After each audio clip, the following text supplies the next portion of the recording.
Primero que todo, darles la bienvenida al ciclo de charlas de apreciación literaria que está facilitado por la Corporación Cultural de Puerto Montt y organizado por Laboratorio Caleidoscopio, que es una plataforma de realización de charlas y talleres literarios. Entonces, esta es la primera actividad de las tres que componen el ciclo y se titula Tolkien y la literatura, estéticas definitivas de lo fantástico. Entonces, en un primer término vamos a hacer una reseña del autor y su obra, y un par de conceptos. Segundo término, los préstamos literarios que hace Tolkien, y en tercer término ya un poco un análisis libre del subtexto y ciertas como moralejas que nos quedan en las obras, principalmente más cargado El Señor de los Anillos, que es la más extensa y tiene más cosas que ver.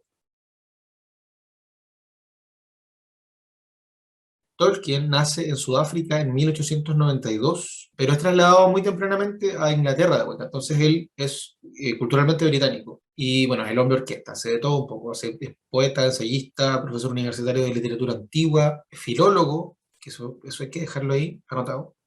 Y obviamente autor de novelas de fantasía, principalmente aquí vamos a no tratar las minucias de la trama, digamos, porque esto es más una apreciación de cómo se construye y de dónde saca el Tolkien más o menos todo, pero principalmente el Hobbit y la saga del Señor de los Anillos. Porque hay que dejar anotado que es filólogo. Si bien todas sus facetas se van a entrelazar muy bien para poder construir este mundo, la filología es lo que va a sustentar de manera más técnica todo lo que él realiza en los aspectos más duros de la estética, digamos. Porque, ¿qué pasa con Tolkien? Con Tolkien se inaugura una especie de subgénero que se llama alta fantasía, o le dicen así por lo menos en la crítica en inglés, y tiene que ver con que todos los relatos que son de dragones y magia, que se denominan capa y espada, son siempre relegados como a la tercera o cuarta fila cuando hablamos de literatura más seria. Pero acá pasa que este mundo y este espacio, el universo creativo de Tolkien parece sustentado por elementos propios de un estudio profundo a la forma literaria, la tradición y a sus códigos estéticos. Y esto precisamente tiene relación con la filología. Ahora, ¿qué es la filología? Es el estudio del lenguaje de fuentes históricas y orales, históricas digamos como escritas, y también orales que se preservan, y está un poco más relacionado con los lenguajes clásicos. Uno piensa en el griego antiguo, en el latín. Y bueno, Tolkien también es un apellido germánico, entonces uno pudiera pensar que cuando él se inicia en este estudio de la lengua y del origen del inglés, que tiene mucho de los pueblos pregermánicos y germánicos, pudiéramos uno pensar claro, que toda esta fascinación por el lenguaje y por la tradición y por el folclore viene un poco como una especie de deuda familiar. Y bueno, cuando hablamos de estética, que eso también es importante aclararlo, ¿qué es? Viene del griego estéticos, que significa percepción o sensibilidad. Y uno piensa en estética y piensa en belleza física, como arreglarse y así. Y es correcto también. Pero en este caso vamos a ver el tema más de análisis desde la rama de la filosofía, que ve el arte y trata de entender la naturaleza y la percepción de lo que encontramos como bello. Entonces, tiene mucha relación de nuevo con que sea poeta, que sea obviamente un escritor, pero además que la filología se cuele ahí y le permita y generar lenguaje, generar religiones dentro de los mismos pueblos que él crea y que lo hace de una manera bien especial. Entonces, en resumen, el análisis yo creo que va de la mano con que su obra logra traer del mundo antiguo formas que pudieran ser muy tediosas, pero las hace de una manera muy suave, muy bacán, y en el fondo eso nos lleva a leerlo, a verlo, digamos, las dramatizaciones o las versiones cinematográficas de su trabajo, porque está súper bien hecho. Y bueno, El Hobbit es la primera, se escribe como en 1930, 1929, y trata las aventuras de Bilbo, que es un hobbit, que son personas chiquititas, que viven en la Tierra Media, que es el mundo que crea Tolkien para el desarrollo de todos estos eventos. Ahora, la comarca, que es una pueblo, una región de la Tierra Media donde viven los hobbits, es un lugar más o menos aislado. Bilbo es una persona que vive en su casa y no le gusta que lo molesten. Y Gandalf, que es un mago que vaga por el mundo y son amigos, medio que lo engaña y le da asilo a unos enanos exiliados. Bueno, eso es porque ellos vivían en una montaña que fue invadida por un dragón y el dragón los expulsa, mata al rey y se queda viviendo en la montaña sobre una cama como de muchos tesoros robados. Y esos enanos necesitan un ladrón Entonces Gandalf, por las razones que tuviera, les dice a ellos que conoce a la persona perfecta y les presenta a Bilbo, que no es ladrón, que es un gordinflón que vive en su casa. Se termina inmiscuyendo, se termina convenciendo y al final sale una aventura. Y suceden muchas cosas, digamos, en esa, y ese es el desenlace del libro. Ya en el Señor de los Anillos, Tolkien toma la Tierra Media, toma esos mismos espacios y los pueblos que ya se describen en El Hobbit, que es una especie de novela de presentación, pero que en El Hobbit tiene un tono quizás más infantil y en El Señor de los Anillos se vuelve más denso, más oscuro. Y trata sobre los eventos que cubren la aventura que vive Frodo Bolsón, que es como un sobrino medio primo lejano, medio como pariente adoptivo de Bilbo, pero su protegido al final. Bilbo se retira porque ya está viejito y se va a vivir con los elfos y sueña con una otra aventura porque en esta novela ya se nos presenta un hobbit que es como un aventurero nostálgico. Está pensando siempre en las aventuras y cuándo va a tener la próxima aventura. Y así. Y en este caso se retira, le da un anillo, entre otras cosas, y Gandalf, que sigue circulando en este mundo, descubre que ese niño tiene una naturaleza maligna y que al final es la pieza clave para que un mal que habita en la Tierra Media y que se configura desde su última derrota hasta ahora, necesita para consolidar su poder. Entonces, se genera una especie de concilio donde muchos pueblos de la Tierra, están los enanos, los humanos, los elfos y los hobbits en este caso también, discuten qué hacer y se determina que se va a hacer como una comitiva conformada por miembros de todos los pueblos y van a acompañar a quien lleva el anillo a una destrucción en el lugar de su creación, que es un volcán gigante. Y Frodo se ofrece para llevarlo. Entonces, ahí se genera una especie de sensibilidad donde todos sienten que tienen que protegerlo y se lanzan a la Tierra Media con el único fin de destruir ese anillo. Él escoge la clave épica para realizar su obra, porque son aventuras, son historias de aventuras fantásticas donde hay dragones y espadas y qué sé yo, y todo eso nos lleva hacia los primeros textos que son épicos, porque de hecho el inicio de la literatura parte como poesía, comillas, como poesía, como su forma y con la épica como su contenido. Ahora, ¿por qué poesía en comillas? Porque son versos, pero el verso también es en esta etapa del desarrollo que está comenzando a ser escrito, el verso es un concepto muy elástico, quizá muy escurridizo, porque para diversas culturas es distinto. Pero en este caso se entiende que las primeras epopeyas fueron escritas en versos porque esa es la transición entre la transmisión oral y la escrita. Y obviamente para memorizar es más fácil un ritmo que está inserto en el verso. Por lo tanto, se establece que la poesía es la forma iniciática de la literatura junto con la épica como su contenido. Ahora, la épica, bueno, poesía y épica forman epopeyas, que son poemas que retratan hazañas heroicas, hazañas históricas, eventos históricos, y folclore regional, diversas cosas. También funcionan como códigos morales, porque lo que se retrata en estas historias es lo que el pueblo de esa cultura entiende que es lo correcto, lo incorrecto, y funcionan como reglas. Un ejemplo muy popular de esto, para no caer tanto en muchos ejemplos, es lo que sucede con Homero. La Odisea e Ilíada son poemas épicos, son epopeyas, que retratan una batería de héroes y todas sus relaciones, con algunas tramas centrales, muy tragedioso y que también establece la relación con los dioses y su naturaleza envidiosa de la humanidad y su mortalidad, etc. Virgilio, más o menos 4 o 5 siglos después de la escritura de la Odisea e Ilíada, escribe Eneida. Él es romano y por encargo de un emperador se le pide que genere la propia epopeya romana para, digamos, mitificar un poco el origen del imperio. Y Eneas es un héroe menor de la Ilíada, que es, si no el único, uno de los pocos sobrevivientes del asedio de Troya. En reversa, porque primero sucede Ilíada y después la Odisea, Virgilio retrata a Eneas digamos, como el sujeto de escapar de Troya y llegar a Italia en una especie de odisea y luego sus aventuras dentro, que serían como Ilíada. Entonces ahí se hace un enlace de esta tradición latina sobre la fundación de Roma y estos préstamos que suceden de la cultura griega. Ahora, Roma llega a muchos lugares de Europa. Esto igual es medio discutible, pero la forma épica también se difunde en los pueblos y Britania, que es una de las regiones más al norte que tiene el Imperio Romano, no es la excepción, y ahí también la gente habla latín en algún momento, la gente de clase alta, mientras que la gente de clase baja habla los dialectos su cultura, donde hay música gaélico, todo esto es como lenguajes pre-inglés. Dijimos que la epopeya y las épicas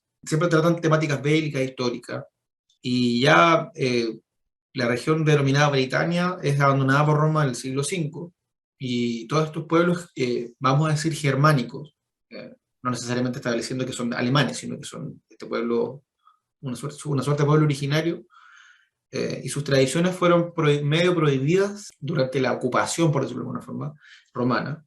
Pero de todo lo que sabemos de los escandinavos viene de una región a la cual no llegaron y que se mantuvo su folclore, y ese folclore se extendía a todos estos territorios donde fue un poco censurado esto, que es Islandia. En Islandia ese folclore se mantiene vivo y en el siglo XIII se establece en las Edas. La menor o Edda prosaica, es un texto básicamente donde un recopilador nos explica cómo funciona la poesía escáldica o la poesía escandinava. Y en la Edad mayor o la Edad poética se establecen en verso, en el verso que se explica en la Edad menor, se establecen batallas. Y es en la Edad mayor, y gracias a ella, que conocemos conceptos como Asgard, como Thor, como Odín. Toda esa cultura escandinava originaria se preserva en las Edas. E incluso, no sé, pues en la Edad menor aparece Eneas, de repente relacionado con algún dios o algún héroe escandinavo. Entonces también hay una conexión, y nos lleva cómo esto se va articulando desde del mundo antiguo y llega a través del préstamo cultural a lugares tan lejanos como Islandia. Ahora, ¿qué es lo importante de esto? Tolkien conoce todo esto, conoce toda esta tradición, conoce todo este viaje que realiza la forma, su propagación a través del bardo o el escaldo en Escandinavia, que es la misma función que cumple el poeta Rapsoda en Grecia antigua. Y por ejemplo, ya dijimos que las Edas se publican en el siglo XIII, pero son textos de los siglos V al VIII. Entonces, que se publique no significa que se establezcan, sino que son un trabajo previo. Entonces, la parte más densa de esto es que en la Edda prosaica se nos explica la poesía escáldica, dijimos, y esa poesía tiene un dispositivo en particular. Como fuera la rima para nosotros en español, para ellos es el kenning. Kenningar en plural. Entonces, cuando hablamos de los kenningar, y Borges las establece, cuando él hace su clase de literatura inglesa, las establece como metáforas cristalizadas y descriptivas, que fueron populares también en estos territorios, en lo que ahora conocemos como Inglaterra y Alemania, pero que cuando ya se establece la literatura inglesa se desechan porque son un poco limitantes, pero ya en Islandia y ya lo que se establece como Escandinavia no se mantiene. Pero el kenning funciona como, por ejemplo, cuando este juglar o esta persona que canta la poesía en un taller o en la corte de algún señor que queda corto de conceptos, aparece el kenning, porque siempre hablaban de las mismas cosas, de la espada, del sol, de la sangre, del mar. En la poesía pre-inglesa sucede que hay un juego de consonantes y vocales, y cuando te quedas corto, agarras la espada y la llamas de otra forma para que se pueda anclar con otras palabras o otros conceptos.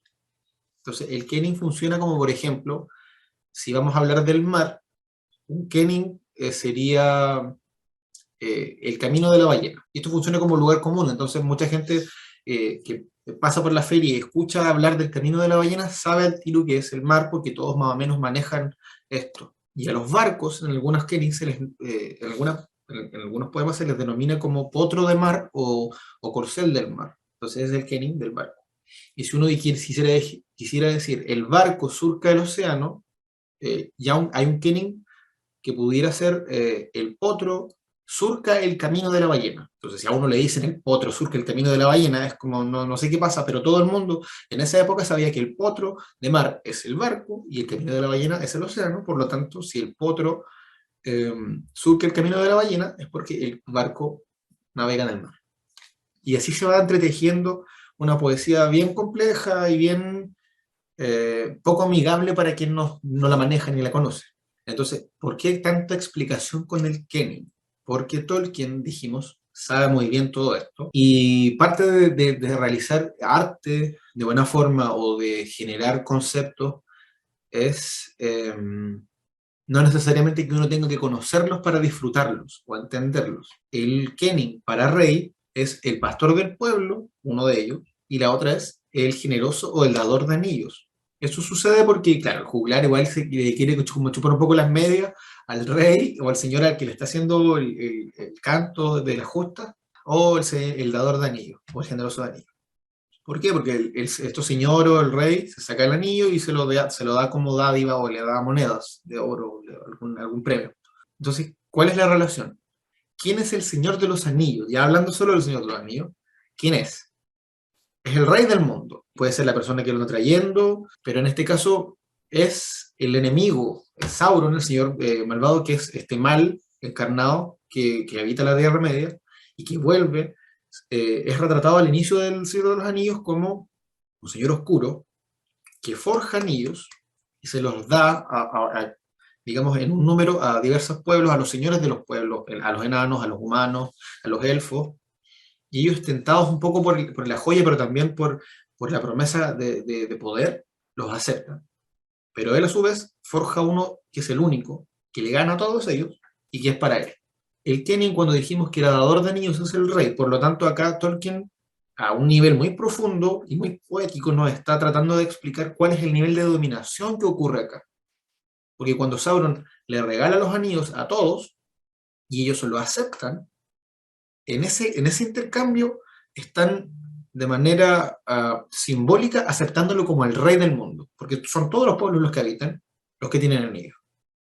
Entonces, cuando hablamos de estética, hablamos de este punto en particular. O sea, que nos vamos a las epopeyas, nos vamos a la poesía escalda del siglo V, y él toma una forma poética y la ocupa no para explicarnos cosas, sino en una clave mágica, pero también en una clave poética, como los otros lo aceptan como su señor, y no pueden escapar de eso, por lo tanto él agarra mucho poder, y ahí suceden otras cosas, pero Sauron, siendo el señor que forja los anillos, se establece como un rey, y hoy obviamente es un rey despótico, y hay que derrocarlo y hay que destruirlo. Eso con el Kenning de la Edad Menor. La Edad Mayor retrata, dijimos, cuentos como populares de la Escandinavia antigua, y lo que hay que rescatar acá es que, bueno, Tolkien toma todos los nombres de los enanos de la Edad Poética, y incluso el nombre de Gandalf también está ahí, y él llega y lo ocupa. Entonces, cuando uno piensa en capa y espada, a veces sucede que los nombres y este tipo de otros códigos no, suelen ser un poquito más imaginativos, pero Tolkien, si bien ocupa mucho la imaginación, toma nombres de lugares donde él sabe que funcionan. Incluso cuando uno habla de Tierra Media está estipulada como Midgard en la Edad Mayor, que es el lugar que Odín crea después de una batalla, para que habite la humanidad.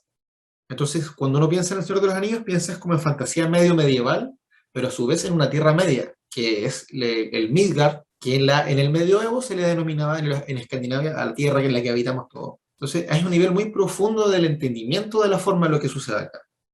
Es imaginación porque se articula de una forma súper simple, no es en verso, es una novela que es en lenguaje contemporáneo, pero que tiene mucha riqueza de cosas que son muy educativas también. Y finalmente, ya como para ir cerrando este bloque que es bastante denso, Beowulf es una epopeya anglosajona que se publica en el siglo VII. Miento, se le atribuye el siglo VII, pero también se publica el siglo XIII o XII por ahí. Y es un texto que es deudor de la poesía escáldica o de la poesía escandinava. Y Tolkien era muy fanático del Beowulf. De hecho, él hizo una traducción y establecía que no entendía por qué todos sus pares tomaban al Beowulf como un documento histórico, siendo que era un documento poético. Y él le daba que Beowulf era arte y que había que aprender de este texto. Por lo tanto, Tolkien basa una batalla en particular de Beowulf, se la roba un poco y la pone en el Hobbit, que es que, haciendo un resumen bien rápido de Beowulf, se retrata la primera y la última batalla de Beowulf. En la primera mata a un ogro y a una bruja, porque lo mandan a buscar de un reino, y él no sabe a dónde llega, pero llega y los destruye y se corona como el héroe de su tiempo. Y el último, que es donde tiene una batalla con un dragón. Y el dragón es muy similar al dragón del Hobbit, también duerme en una cama de tesoros porque en el mundo antiguo los dragones se entendían como guardianes de tesoro. Y bueno, Beowulf muere en esa batalla, mueren los dos. Y en el Hobbit no es así, el dragón es derrotado, pero cuando en ambas historias, Hobbit y Beowulf, hay un robo de uno de los tesoros, el dragón se enoja y sale de su sueño y destruye un pueblo aledaño. Entonces, es parte del préstamo artístico que ocurre acá y es un tributo a la forma, porque él nos hace todas estas referencias muy oscuras con los Kenning, con el Señor de los Anillos y con, bueno, con otras cosas más, pero con nombres de la edad, tomadas de la edad mayor. Pero a su vez también es un préstamo bien simple, que es, yo tomo un acto que disfruto mucho, de una epopeya épica anglosajona que me encanta, y la coloco como una especie de lujito en mi obra. Y además, nota al pie, Beowulf también, el nombre Beowulf es un kenning, porque Beowulf sería algo como en inglés, como Beowulf o lobo de las abejas. Y eso es un kenning para oso, porque el oso come miel y lo se llena de abejas, qué sé yo. Entonces ahí uno entiende, claro, Beowulf tiene que haber sido un tipo grande, porque el héroe tiene que ser como en esta, por lo menos en esta época, altanero, orgulloso de su, y dicen yo soy hijo de no sé quién y le he ganado a todos, ¿eh? Que ahora para nosotros es como que se valora un poco la humildad, pero en esa época no.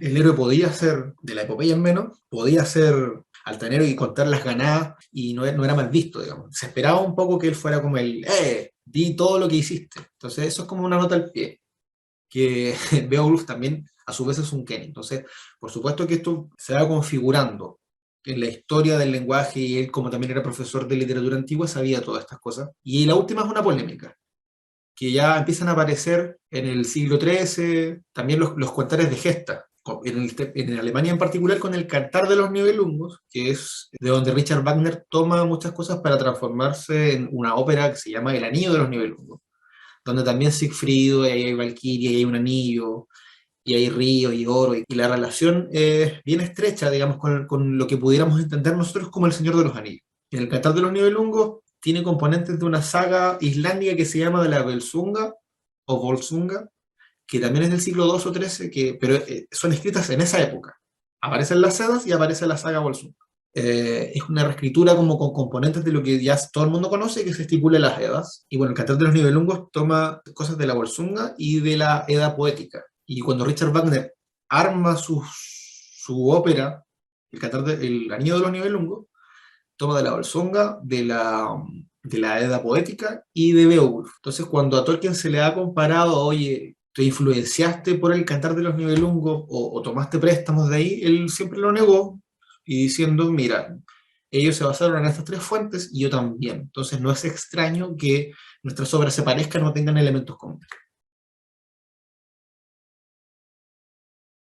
Los textos sí o sí nos hablan un poquito más de lo que hay. No estoy diciendo que él no haya pensado las moralejas, pero aquí vamos también a hablar justamente lo de ahora, que es la metáfora geopolítica y la moraleja de los tiempos difíciles. Porque, claro, es un mundo de fantasía donde el folclore es tomado como materia prima para poder hacer un mundo paralelo, con magia y con como cosas sobrenaturales, monstruos y así, pero uno pudiera entender hasta cierto punto que ese Midgard o la Tierra Media es Europa, igual que en este folclore escáldico donde claramente ellos están pensando en ese territorio. Y esta Tierra Media pudiera estar relacionándose, según los pueblos, por ejemplo, con que los humanos son quienes habitan Francia y España y Portugal, ya que crean caballos, como que, y fenotípicamente igual, como son de aspecto. Los enanos serían ya los rusos, todos estos pueblos que son eh, de los Balcanes, ya que tiene una relación con los minerales y con la estética que poseen también, como el de las montañas y la rudeza característica, digamos, de ese ambiente en el cual se desarrollan el clima y todo eso. Los elfos, por supuesto, que son los escandinavos, son rubios, flacos, un poco más parcos. Y los hobbits, en general, vendrían siendo como yo creo el Reino Unido y la comarca vendría siendo Inglaterra. Sobre todo por el tema de las costumbres, porque Tolkien se toma mucho el tiempo de describir las diversas costumbres de cada pueblo por el que van pasando o con el que tienen relación, pero le da énfasis al de los hobbits, que él se ve a sí mismo como un hobbit, que escribe, que fuma su pipa y que no le gusta que lo molesten. Tolkien era muy conservador y no le gustaban los autos, la modernidad, andaba en bicicleta para todos lados. Su nieto tiene una anécdota que es que a Tolkien no le gustaba mucho, él era muy católico, conservador, así, ortodoxo, no muy amigo de los cambios bruscos. y cuenta a su nieto que en un momento le cambian la misa del latín al inglés, y a él no le gustó para nada, y cuenta que, muy avergonzado, como cualquier nieto cuando su abuelo hace algo como extraño, que el sacerdote hacía oraciones que tenían que ser respondidas por los feligreses, y todos contestaban en inglés, y que Tolkien gritaba sus respuestas en latín, como, esto es lo que hay que hacer. Y él no sabía a dónde meterse, pero al fin era como, bueno, ahora lo entiendo como que él tenía sus valores y no los transaba, digamos, los flexibilizaba, por supuesto, porque hay muchos textos de él opinando sobre diversos temas, y hay algunas opiniones que van cambiando, pero en general lo que es correcto y lo incorrecto era muy claro para él. Dicho eso, nos agarramos de la metáfora de los tiempos difíciles porque en esencia lo que nos va quedando de, y eso es lo lindo de la forma, él toma lo épico, ocupa lo bélico, pero no lo deja como tema central. Ni siquiera el romance, es digamos, la conclusión que nos queda es que una persona común y corriente, si le hace el quite a la no acción y se involucra, es capaz de generar cambios que son importantes, que pueden llegar a ser trascendentales. Porque se trata de un hobbit, el hobbit para él es una persona normal, es como él.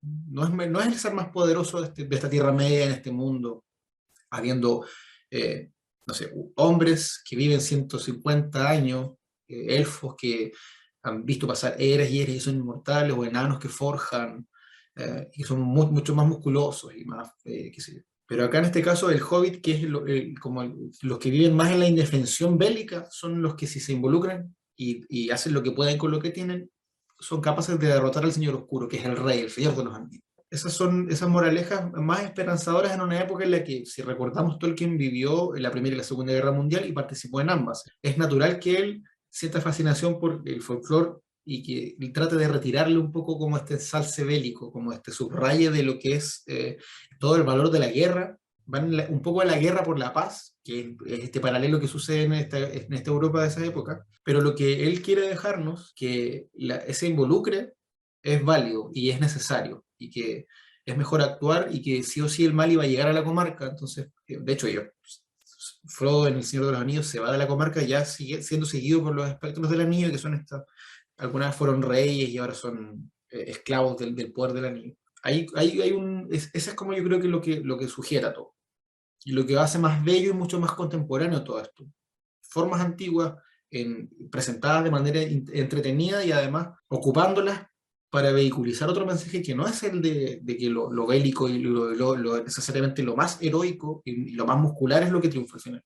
Ahora, hay otras cosas que él toca, por supuesto, como buen conservador, es un naturalista, no le gusta el avance de lo industrial, de la modernización, y siendo muy conservador políticamente incluso, que es una cosa que sucede con los textos, que a veces se traducen de manera distinta, y uno podría incluso entender al El Señor de los Anillos y la relación con sus pueblos como un relato de autodeterminación. O sea, llega alguien que quiere dominar y todos se unen para evitar esa asimilación y seguir siendo quienes son realmente, como pueblo, como sujetos libres en un mundo. Para quienes hayan visto las películas y hayan leído los libros, ya saben que la relación de Tolkien con la naturaleza es casi sacra, como que se toma mucho tiempo en describir bosques, el olor de ciertas flores, y hay un pasaje muy triste que es cuando se separa, hay una división en esta comitiva, y que dos hobbits terminan haciéndose medio amigos de un árbol que es un ser,